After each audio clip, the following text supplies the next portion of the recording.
اعوذ باللہ من الشیطان الرجیم بسم اللہ الرحمن الرحیم وَلَوْ يُعَجِّلُ اللَّهُ لِلنَّاسِ الشَّرَّ اسْتِعْجَالَهُم بِالْخَيْرِ، اگر اللہ تعالیٰ لوگوں کے لیے خرابی میں، شر میں بھی اتنی ہی جلدی کرتا جتنی کہ وہ چاہتے ہیں خیر میں۔ اب آدمی چاہتا ہے کہ جو بھی کام کر رہا ہے اس کا نتیجہ نکل آئے، جلدی سے جلدی نکل آئے، لیکن یہ کہ جو غلطی کر رہا ہے اس کا نتیجہ بھی اللہ اسی طرح جلدی نکال دے تو اللہ تعالیٰ تو بڑا حلیم ہے، وہ تمہارے اچھے اعمال کا بدلہ بھی جو دے گا تو وقت آنے پر دے گا، اور جو تمہاری غلطیاں ہیں، گناہ ہیں، سختیاں جو تم کر رہے ہو، معصیت، اس کی سزا میں بھی وہ جلدی نہیں کرتا۔ وَلَوْ يُعَجِّلُ اللَّهُ لِلنَّاسِ الشَّرَّ اسْتِعْجَالَهُم بِالْخَيْرِ، اگر اللہ جلدی کر دیتا لوگوں کے لیے برائی جیسے کہ وہ جلدی مانگتے ہیں خیر، لَقُضِيَ إِلَيْهِمْ أَجَلُهُمْ، تو ان کی اجل کبھی کی پوری ہو چکی ہوتی، ان کی مدت عمر ختم ہو چکی ہوتی۔ فَنَذَرُ الَّذِينَ لَا يَرْجُونَ لِقَاءَنَا، پھر وہ الفاظ آئے، اور پھر ہم چھوڑ دیں گے ان لوگوں کو جو ہمارے سے ملاقات کے امیدوار ہی نہیں۔ بڑا شان استغنا ہے، وہ ہم سے ملنا نہیں چاہتے تو ہمیں ان سے کیا دلچسپی ہے، وہ ہم سے ملاقات کے خواہاں نہیں تو ہمیں بھی اب ان کی طرف کوئی التفات نہیں۔ نظر الذین لا یرجون لقاءنا فی طغیانہم یعمہون، ہم چھوڑ دیں گے ان لوگوں کو جو ہم سے ملاقات کے امیدوار نہیں ہیں کہ وہ اپنی سرکشی کے اندر اندھے ہو کر بڑھتے چلے جائیں۔ وَإِذَا مَسَّ الْإِنسَانَ الضُّرُّ، اور جب انسان کو کوئی تکلیف پہنچتی ہے، دعانا لجنبہ، وہ ہمیں پکارتا ہے، دعا کرتا ہے، لیٹا ہوا پہلو کے بل، او قاعدن، یا بیٹھا ہوا، او قائمن، یا کھڑے ہوئے۔ فلما کشفنا عنہ ضرہ، اور جب ہم اس سے اس کی اس تکلیف کو دور کر دیتے ہیں، مر کأن لم یدعنا الی ضر مسہ، پھر وہ ایسے چل دیتا ہے جیسے اس نے کبھی ہمیں پکارا ہی نہیں تھا، کہ وہ تکلیف ہوئی نہیں تھی، اسے کوئی تکلیف ہوئی، وہ اس نے پکارا، ہمیں بھول جاتا ہے۔ کذالک زین للمسرفین ما کانوا یعملون، اس طریقے سے مزین کر دیا گیا ہے ان حد سے بڑھنے والوں کے لیے، بے باک لوگوں کے لیے، ان کے اعمال کو، یعنی ڈھٹائی ان کے اندر اتنی ہو گئی ہے، ذرا تکلیف ہم دے دیں تو ہمیں گڑ گڑا کر جو ہے دعائیں مانگ کر وہ جو ہے اپنی پوری رات گزار دیں گے، اور جب وہ تکلیف رفع ہو جائے تو ایسے بھول جائیں گے ہمیں جیسے ہمیں جانتے ہی نہیں۔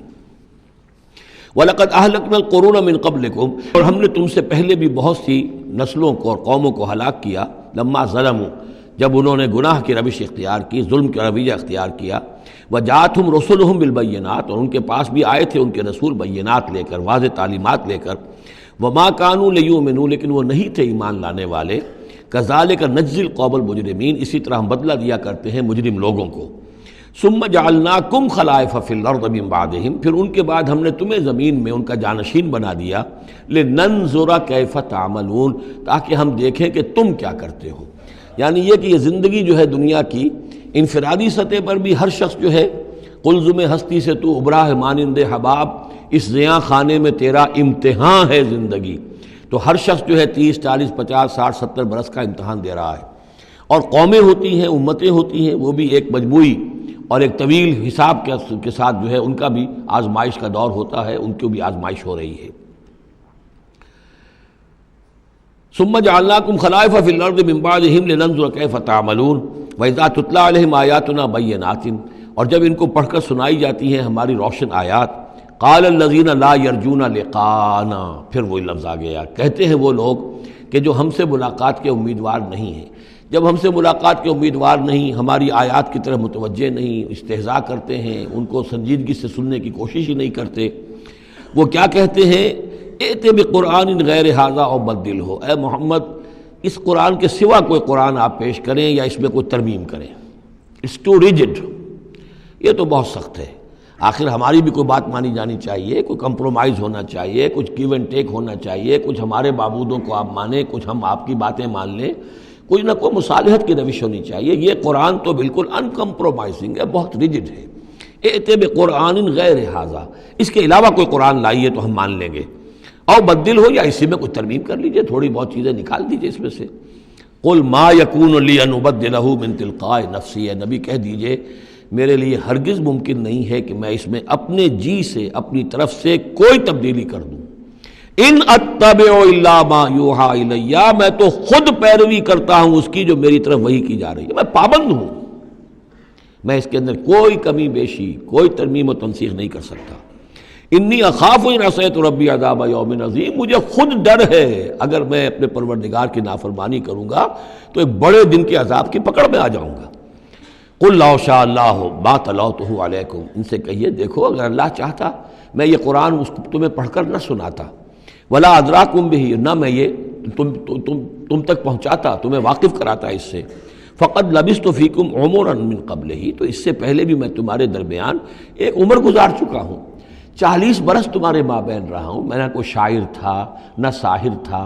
نہ میں نے کہیں کوئی مراقبے سیکھے، نہ کہیں کہانت جا کر سیکھی، میں نے کہیں بھی میری اس طرح کی کوئی دلچسپی رہی ہے تمہارے علم میں ہے کہیں میں نے کوئی مشق کی ہو؟ اگر کوئی شخص ادیب بننا چاہتا ہے تو بہرحال کوئی مشق کرتا ہے، کوئی شعر کہنا چاہتا ہے تو مشق کرتا ہے، پھر رفتہ رفتہ منجھ جاتا ہے، اس کی صلاحیتیں نکھر جاتی ہیں۔ تم نے میں نے پوری 40 برس کی زندگی میں کوئی ایسی شے دیکھی؟ قد لبثت فیکم عمرا من قبلہ، اس سے پہلے میں تمہارے درمیان ایک عمر گزار چکا ہوں، فلا تعقلون، تو کیا عقل سے کام نہیں لیتے؟ فمن اظلم ممن افترى علی اللہ کذبا، تو کون بڑھ کر ظالم ہوگا اس سے جس نے اللہ کی طرف جھوٹ بات منسوب کی؟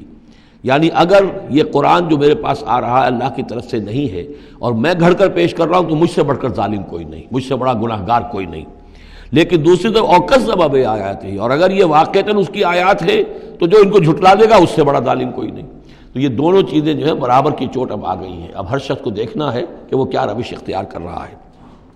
انہ لا یفلح المجرمون، یقیناً مجرم لوگ جو ہیں وہ فلاح نہیں پایا کرتے۔ صدق اللہ العظیم۔